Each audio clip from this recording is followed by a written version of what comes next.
2022 was when I officially started the company, Hello Westchester. So that's like the official start date. It does predate that.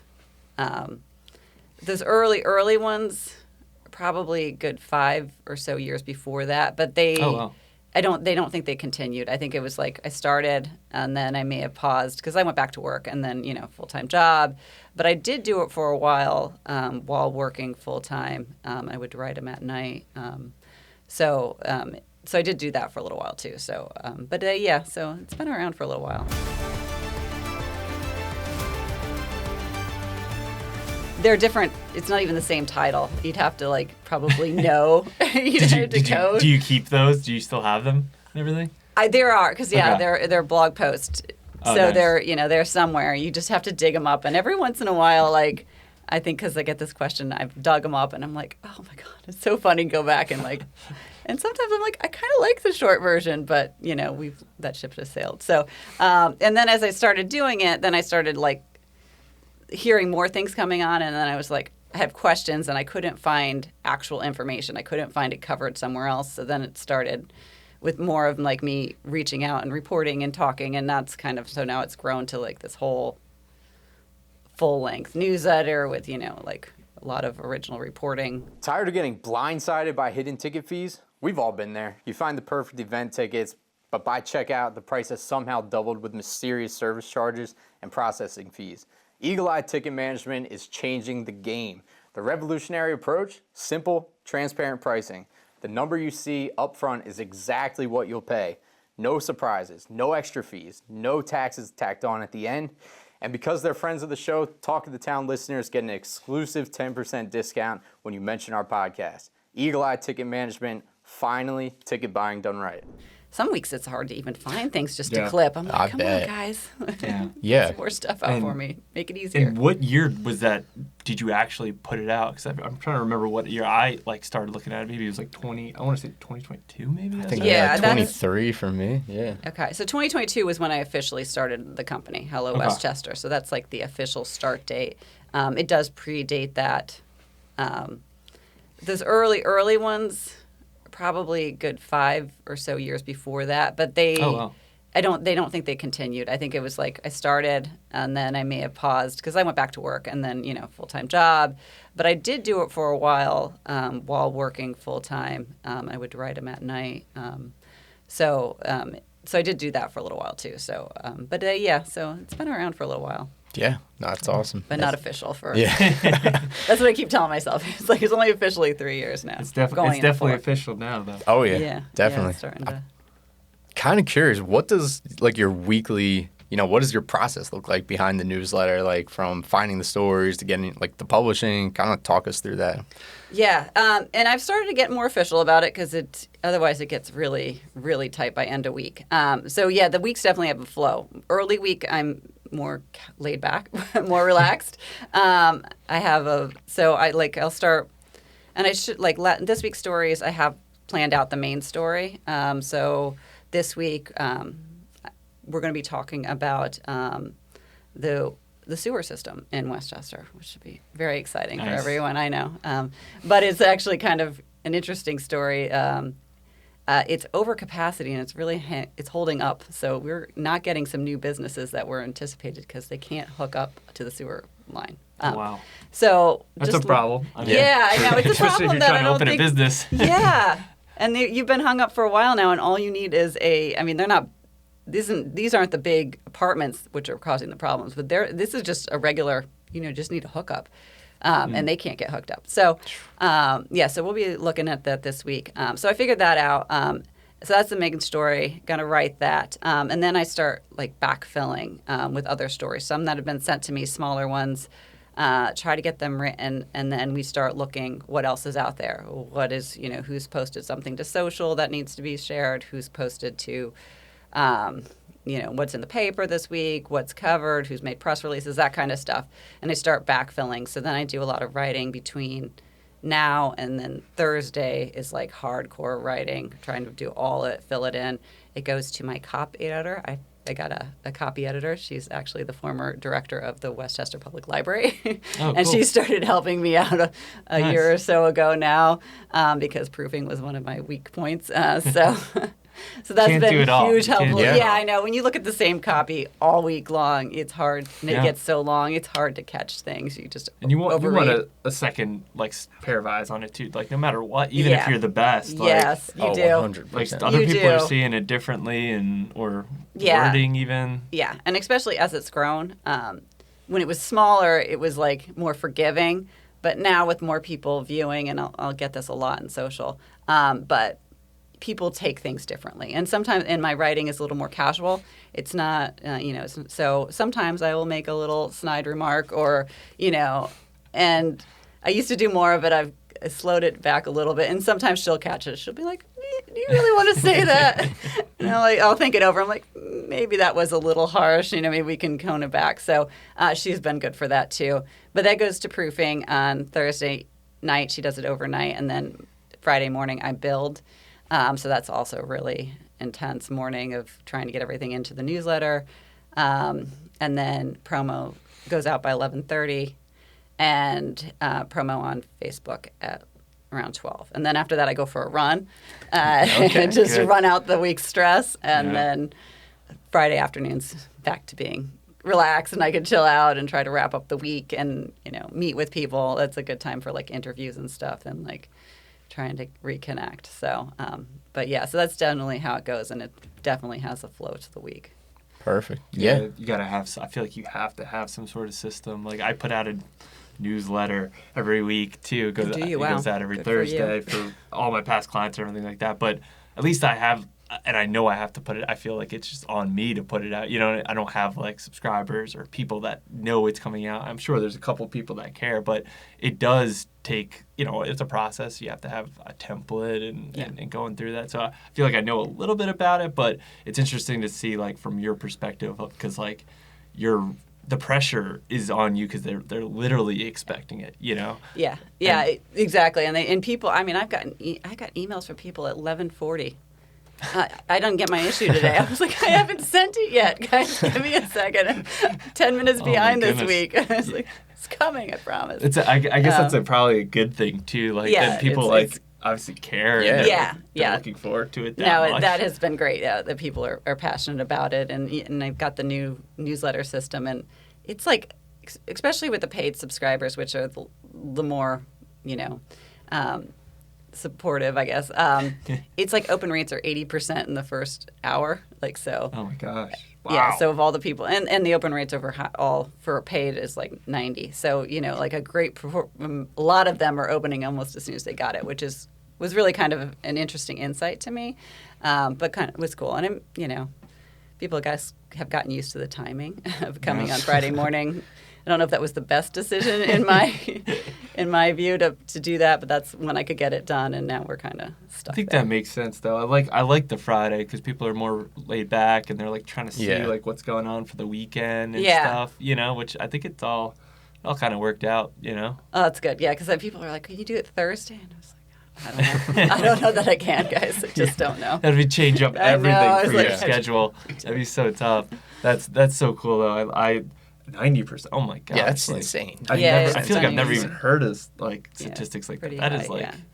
Yeah, I guess because it's so local and you're getting such a like target audience that it does work that way. But I mean, even 90% sounds remarkable in my opinion. Yeah, I was surprised. I mean, the open rates have been tracked, so I kind of know what they are. But like the number of people that open that quickly was kind of surprising to me. But that's awesome. Is that kind of how you went from? Because I know I'm a paid subscriber and I was super supportive of you, obviously, because I love it and I'm one of the people that probably open it within the first couple seconds of the email.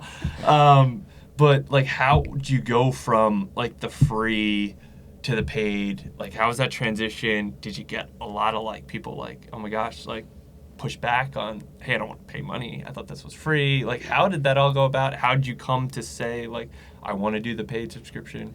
Yeah, that's interesting, and I struggled with that for a while. And from the beginning, so my overall goal was to create a publication that was low cost to produce, but generated enough revenue that one person could make a living off of it. Because ideally, if it worked, you could replicate it for other places that maybe don't have a good source of local news, right? But I feel like you have to find a better way for anything to be sustainable for somebody to make a living. And journalists just aren't paid very much, even though well-educated. It takes a lot of work to do this. You need a fairly high level of skill, writing abilities, things like that. And yet, we pay local reporters like $40,000 a year, which is ridiculous, right? So how do you come up with a model that could sustain one person on a salary, that is decent, right? So I started with that, and there's other people doing this kind of thing out there in the country. So early on, I was like kind of messaging back and forth with people and different models of how they'd done it. And there's a guy out in Vermont who's amazing, and he has, and he's done it by donations. So he has advertising, and then it's just a donation, like an NPR type model, right? And he's done quite well. His numbers are higher. I think he does more of a kind of a regional. It's not quite just a town, but so his subscriber base is higher. But he's done really well with donations. So that's what I started with. Okay, you could donate and support if you want. I didn't do as well. I didn't have quite as many people, coming to the table and just offering to pay if they weren't required. Now, I did have people paying more, so like now it's kind of set. And then there were options to pay more, and there was, there's definitely some people who were more supportive, and they're getting a savings from this. But in general, it wasn't a huge number. And so in order just to sustain, I had to find a way that's a model that makes sense. And yes, you can add more advertising, but really you would have to add a lot more advertising to make up for subscription. And it's really a model that, I find it interesting when people are like, I don't like paywalls, I don't want to pay. And I get that to an extent. You can't, I'll get frustrated on a national level when somebody will share a story from a publication and I can't get it because it's behind a paywall. And I understand you can't pay for everything. That gets to be a bit much. At the same time, you can't give it away for free. And I think that was a mistake made by papers at one point when they went to online, maybe not foreseeing the impact of what online would be, and instead hoping that their paid subscriptions for print, which everybody had at the time, was going to sustain digital. Well, then people moved away from print, and then you lost your income sources. And that's kind of where it's at. It's like, that's why so many of these smaller papers are folding, is they're not able to generate the revenue they need to. And always, in the past, you had the subscription. You paid for the paper. Yes, it was physical, and but you had to pay for it. There was advertising, but you still had to pay. So I think it's just kind of, we have to move back to that model to make this sustainable, so that, that you can get people that are going to write good quality news stories and actually do the work and research and cover what's going on. Otherwise, you're kind of left with press releases and, whatever else kind of shows up, and, that isn't really well reported, or they're easy stories, so that's when I had to make the decision. And so far, honestly, people have been really supportive. And I have a free version to keep, people, sort of in the loop, so you can still get it. And that those that paid, I really haven't had much pushback. A couple of people, one person, did write and said she wasn't going to get it because she doesn't live here. She just likes the idea of these newsletters, and so she follows a bunch of them across the country. And I'm like, okay, well, I get that. Yes, if this is just your hobby, local newsletters, I can understand how that might add up if you had to pay for them all. But most people that live here haven't really complained. Like I said, occasionally I'll get pushback. Like on social, and it's generally, I think it's the people that don't already know the product. You know what I mean? Like they're not familiar, and they just don't like the idea. And it's something, like I said, I think it's a precedent that, unfortunately, the news media set up a couple of years ago, and set up this expectation that you can get it for free, when probably in reality that's not a great expectation, because to do it properly, you really can't. So yeah, and people want the best product, and you to put your most amount of time in. It's almost expected at some point. It can't. Not everything can be free.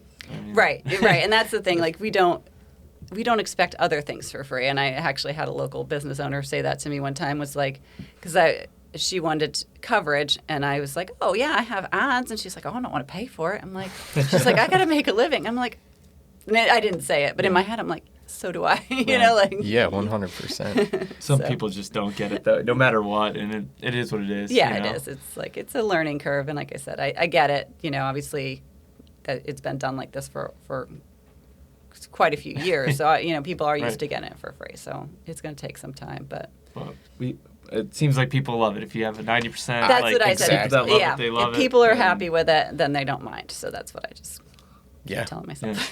Yeah, right on. And just a question too, like I'm curious to you, like what makes a good story? Like what do you look for when you're, putting this together? Just really curious what makes a good story to you. I think I like to look for things in this market that haven't been covered. So that's kind of like, I don't want to repeat. Like that's, if somebody else is already talking about it, there's not that much good reporting going on. I don't really feel like I need to duplicate. So that's kind of one thing. I try to look for different angles. It has to be Westchester focused, obviously. So I keep things hyper local. It has to involve the Westchester zip code. So as long as you've got a Westchester mailing address, that counts, which expands it a little bit. It really, and it's got to impact the community. It's like I feel like my audience, while it's open to people who work here, it's really people who live here. So really like things that are more residential focused. Don't do a lot of like business stories. And then I like to keep a mix. So while, this week it's sewer hookups and how that's kind of maybe screwing growth in this town. Next week, I have a story about the emergence of stand-up comedy in Westchester, which I think is kind of a cool trend. I've been noticing that a lot of more bars and stuff are having stand-up comedy nights. So I have an interview with somebody running one of those, and we're gonna that'll be fun. And then after that, we go back to Westchester or the restaurant inspection reports, which are also popular. Yeah. That gets all the buzz. I feel like Yes, everyone's everybody's talking like- about that, especially if it's a place that you go to a lot. Yes, or it's really you frequent. disturbing. Yes. Which it is what it is, right? I know, It's public knowledge. It is right, exactly. I'm not crawling through people's basements. It's already out there.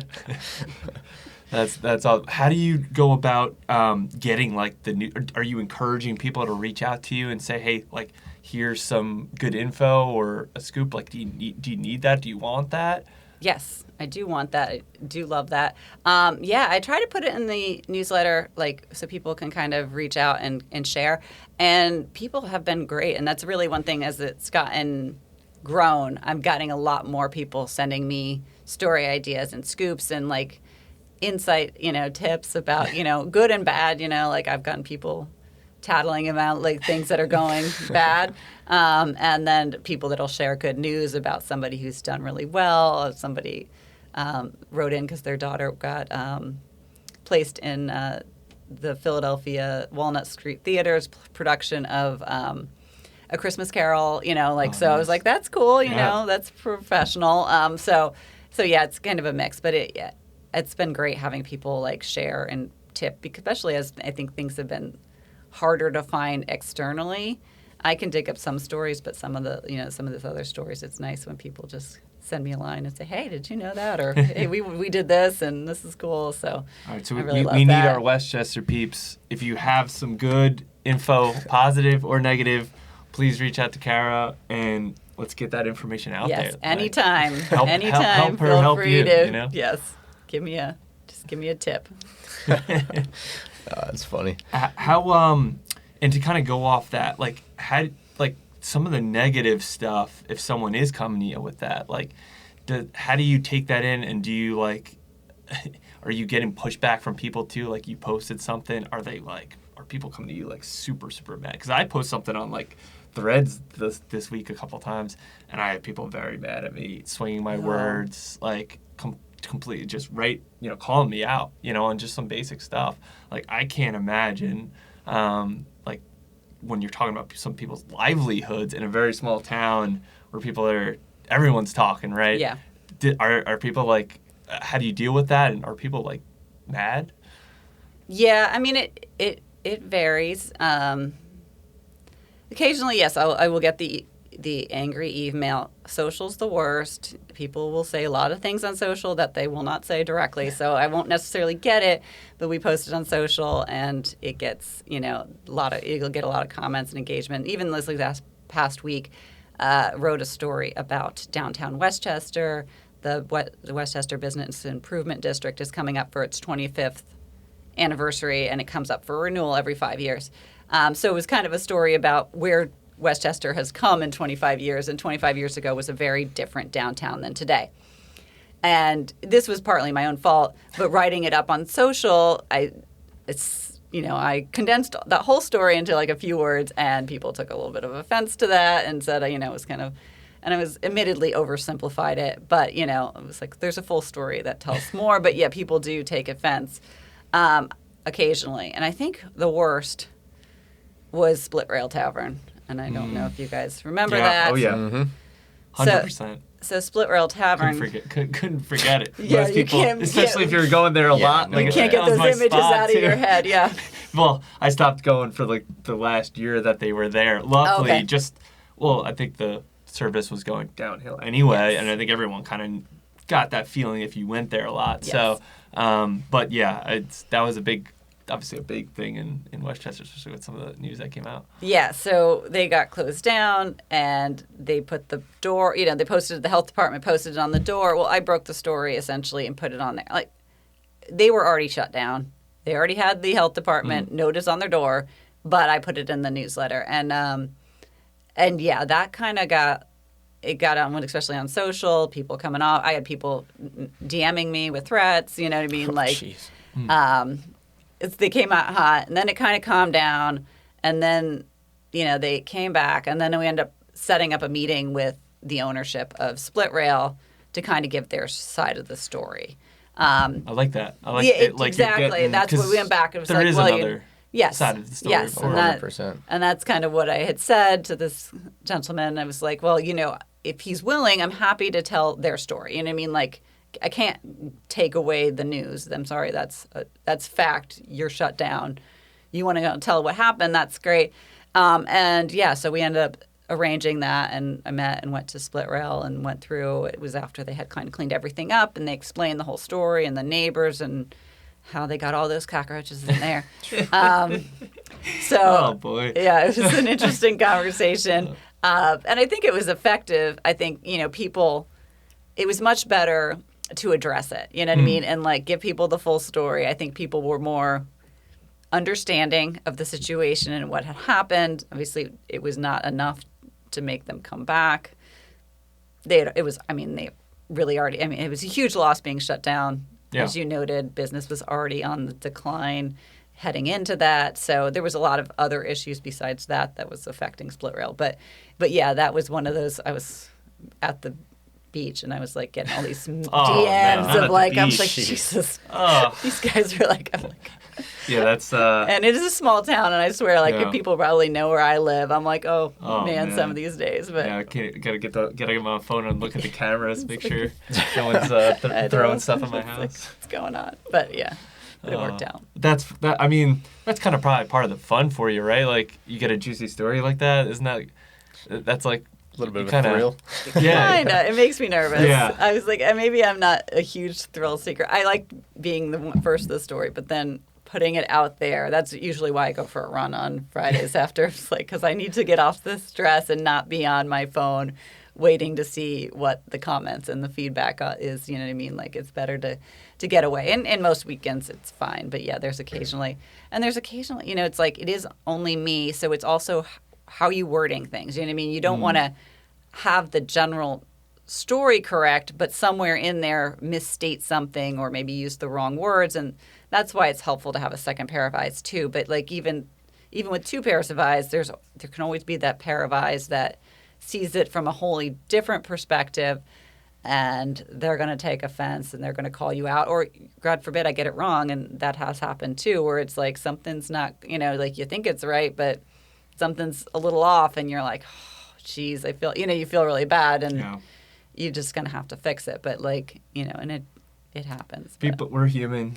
You're right, gonna make I know. mistakes. It's like, I feel horrible about it, but People got to understand that. Like, it's part of the game, and like, you've obviously done the right things, it sounds like, especially with like the Split Rail. Like, you've reached out to them had them come in, Right, and wanted right. to get the other side of the story, which is yeah, and that's the always way to go. available. Yeah. And so if anybody's listening, that's always available. I'm always happy to, if you think one side has been overrepresented, I'm always happy to share the other. And I've done other things, much smaller than Split Rail. Somebody had a different take on the parks or something. It's like I'm happy to share kind of a different angle if you want to send it over to me. Yeah, that's fair journalism. Yeah, Right. I'm sure love that it. people want to hear that too. Like, Right, that's exactly. adds What I to mean? Like the somebody newsletter. comes, make your decisions. It's not for me. I will share my own opinions. You Right. can take them or leave them. Totally. So where do you see Hello Westchester going in the next couple of years? Like, how do you continue that evolution? Yeah, I think for the next, at least in the immediate future, is still getting that revenue balance correct. So not quite where I would like to be or where I would need to be for it to be sustainable. But we're only in year 3. So I figure I got 5 years to figure this out. So next year is part of, so it's twofold. My goals are to kind of focus on kind of growing the revenue a bit more and reach. So I would like to, expand the reach of the current base, which is around 5,100 subscribers right now. So I have over 5,000. So and last year was kind of a, I didn't do a lot of outreach and push because I had to modernize. So I'd started this thing like we talked about how many years ago, and it's kind of just, I patchworked it together, right? So I decided at one point I needed to figure out how to make some revenue, and I decided to take donations. And so I didn't have good information. I didn't have good data on my subscribers. I didn't have anything. And so when I transitioned last year, I transitioned newsletter platforms to one specifically designed for newsletters rather than I was using MailChimp, which is for email, right? So I transitioned, which makes, things a lot easier. People have user accounts. You can, manage your own account and subscriptions. But I didn't have any data. So when I was doing it, I was like, oh, crap. I don't know who these people are that are paying me. I don't know what, you know what I mean? Like, they're just getting charged. And, like, I don't know who they are. They don't match with my emails because those dots weren't connected. So I think it's connected, for them, but not for me. So I couldn't do anything about it. So all those people had to be manually transitioned into this new system. Oh, wow. And tagged with who'd already paid. I had people pay through Venmo, and those people I couldn't migrate at all. So those had to be I had to go through one by one and tag them, and of course people got missed. It was like this whole nightmare getting this thing up and running. But now that it is up and running and that data is set, like I have a good base. So then this year I do want to focus on maybe continuing to spread the word. I think, like you mentioned, I think it's starting to get out a little bit more. People are talking about it, which is huge. How do I better leverage those people to maybe help spread the word even further? I am going to look at some sort of referral program that might get rewards for people who can share and tell their neighbors. We gotta sign them help up. Cara. Yes, thank you. Exactly. And I do things Let's like make this blog better. podcasts This that newsletter I better. may Yeah. not be totally comfortable with, but somebody's got to get the word out there. Yeah. So, so those are kind of the next 2 goals is kind of revenues and reach, and then ideally, like I said, I think I have this grand vision that this thing could be replicated so that you could do Hello Kennett Square or Hello Phoenixville, other areas that may also have a lot going on, but maybe don't have a good source of local, news and what's doing. And, so I think if it works, there's potential for it to grow. So, but first we got to get it working. Yeah, I love that vision, though. That's a great vision. I think that would be super valuable to, all those areas you mentioned and, maybe more. Who knows? Yeah. You'll have the template, Yeah. Exactly. Like that's what I'm hoping. Like we get the template, somebody can take it and, really. You made the mistakes. And what mistakes? I didn't make mistakes. Well, all the transitions Just and kidding. everything, Yes. and they don't have to do or any of those headaches. Yeah. I mean, they're just literally getting handed the template. I mean, that's got to be valuable for sure at some point if someone's trying to do that in their area, which honestly, I don't think these areas do a really great job. So I think there's definitely I think there's room. I think people, like I said, I think that's one of the things we've learned is that there is a need and people do seem to appreciate it. So there's opportunity. Yeah. It's just trying to figure out how to fix that, that broken system we set up before and get people comfortable. So a lot of the information I've noticed is like in the borough based, and obviously that's a huge part of the community because that's a lot of the businesses are. Obviously, a lot of people live there or they commute into there. Yeah. Are you trying to expand it more into like the other? Obviously, Westchester's huge, right? People don't realize how big Westchester really is. It's not just the borough.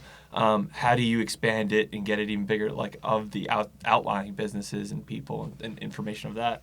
Yeah, that's a good question. And when I first started it, it really was borough focused. You know, that's what I knew. And I actually didn't realize how big Westchester was at the time. Like I said, we just moved here ourselves. But as it kind of has grown some, I have expanded it to the Westchester area mailing address. So yeah, it has grown, but the focus is still on the borough, and that's, you know, it is time intensive to kind of go through, especially when you're looking at like things like borough council meetings and all the committee meetings. I do the school district too, which is broader, but some of those committee meetings, it's kind of hard to really dive in on all of them.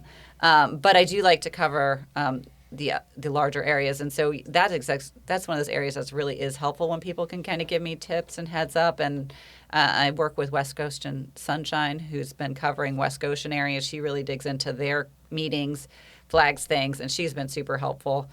We've collaborated on a few stories already that kind of like where she'll note it, and then I'll maybe dive in and do a little deeper dive. And a lot of times I'll just share some of the stuff that she finds and give her credit because, you know, she's kind of doing that.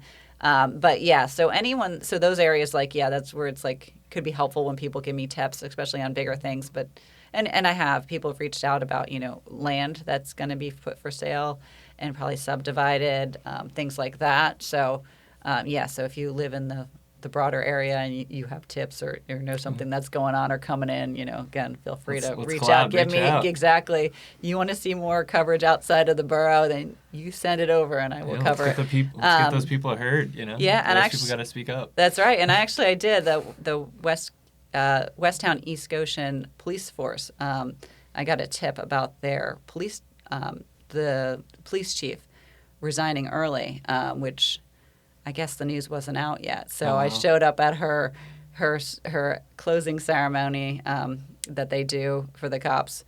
It's a walkout ceremony, and the cops all sign up. And I'd done some research on this, of like, what am I walking into? What is this? So I watched a few on social media of what these look like. And they were like all these people at these events. There's dignitaries talking. And I show up, and it's me and 25 WeGo cops. And I'm like, they're like, are you lost? I'm like, no, I was here for the walkout ceremony. They're like, oh, okay.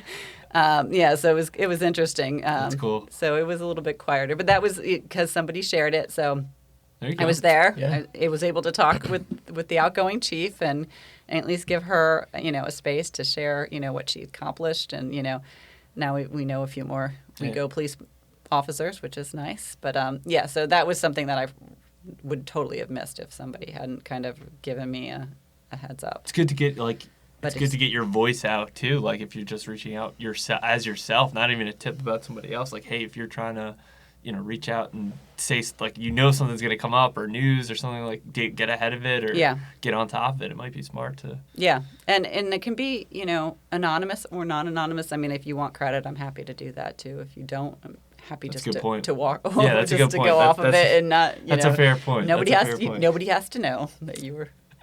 I'm sure there's a lot of both, right? Yes, I've been asked a few times, don't use my name. Yeah. That's fine. That makes sense. I can do that. Yeah. Has your relationship changed with, I know you said like you didn't know much about Westchester like when you first started. It's kind of like bring it back full circle. I'm kind of in a similar way. I'm completely moved here from New York in 2020 out of the blue. And like I feel like your newsletter, your blog, like kind of helped me like know what's going on, like really get into the know of people and what's happening.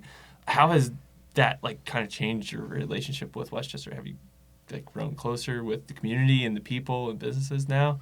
Oh yeah, definitely. I think that's huge, and it's common. People new to the area are really really fond of it, which makes sense because also it is just Westchester because I'm not from around here either. So when I was first looking and all these news stories from towns, I have no idea where they were located. You know, you're like, I just want to know what's going on in Westchester.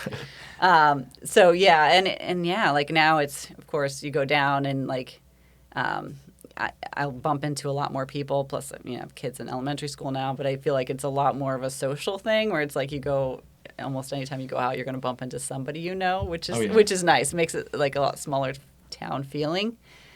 But when we first moved here, it was primarily for restaurants, right? We would go from our row home, we'd walk downtown, we'd go to dinner, hit a bar. We were much younger then, and then we would basically go home.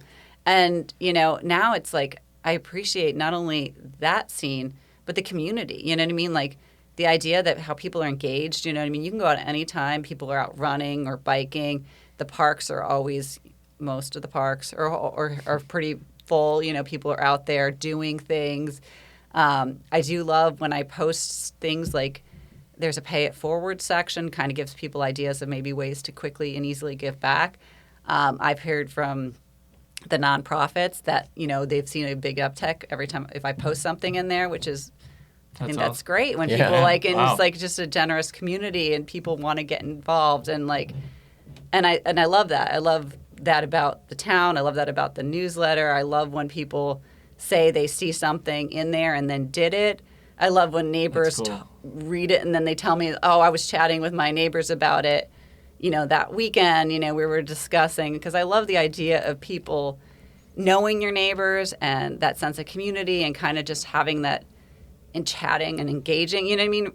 Even if, it doesn't have to be about my newsletter, but that's awesome. But, like just in general, like that idea, like instead of us being silos and isolated from each other and just going to work and coming home, like we are kind of connected as a community. So I love that. And I think I've noticed that more about Westchester since, I've started doing this. I love the idea of trying to foster that and keep it growing. But yeah, that's, one of those things. Yeah. It's such a small world. Right? I tell everybody that. I'm like, man, I come from New York and stuff. I'm like, it's small, but like, man, when you come to Westchester, like, it is a small world. Like, everybody knows each other. It is, which is good and bad sometimes. Yes. But like, you walk down the street, like you said, now, I didn't know one. Now I feel like I know half the people walking. Yeah, like totally. It's insane. Or it's that 7 degrees of separation. We're like the Kevin Bacon of the world. I mean, it's kind of, it's funny because like I play volleyball out in Exton, so not even in Westchester, but the guy on my team, and somehow it came around to that I write this blog and this thing on Hello Westchester, and he's like, oh my God, I think my friend gave you a tip once. I was like, what? Yep, and it was like his friend tipped off like this college student's polluting. I was like, oh yeah, I know your friend. But it was like, it's small little world. Yeah, that's very funny. That's like, awesome. But. Yeah. Well, this has been absolutely fantastic. Thank you so much for coming on. And man, I learned a lot from you here and just like seeing how this has grown. I cannot wait to see where you're going to be in those 5 years, and hopefully you've expanded to other markets and stuff too. I think that'd be really cool. I hope so. Well, thank you guys so much for having me on. This was actually a lot more fun than I thought it might be when I got here. That's good. I feel like when I was emailing with Cara, she was like, "Oh man, like I'm nervous," and I was like, "Oh boy, I hope I didn't get off that vibe. We were gonna grill her in this conversation." But hopefully you had fun. No, it was a lot of fun. Yeah.